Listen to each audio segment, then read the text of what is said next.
अमरावतीत सर्वधर्मीय व आंतरजातीय सामूहिक विवाह सोहळा उत्साहात. साहित्य सम्राट लोकशाहीर अण्णाभाऊ साठे यांच्या जयंतीनिमित्त तसेच डॉक्टर रुपेश खडसे यांच्या वाढदिवसानिमित्त अमरावतीतील प्रमादेवी मंगल कार्यालयात 15वा सर्वधर्मीय व आंतरजातीय सामूहिक विवाह सोहळा उत्साहात पार पडला.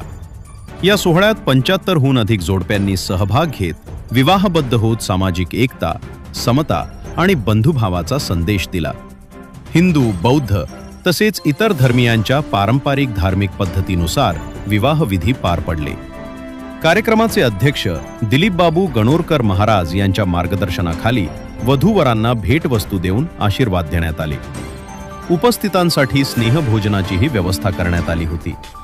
यावेळी राजकीय नेते, अधिकारी, सामाजिक कार्यकर्ते तसेच मातंग समाजातील पदाधिकारी व कार्यकर्ते मोठ्या संख्येने उपस्थित होते. लहुजी शक्ती सेनेचे जिल्हाध्यक्ष पंकज जाधव यांनी उत्कृष्ट सूत्रसंचालन केले.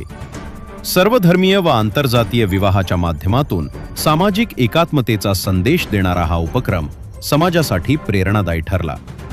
गावाकडची बातमी. आमचे प्रतिनिधी निलेश रामगावकर, अमरावती.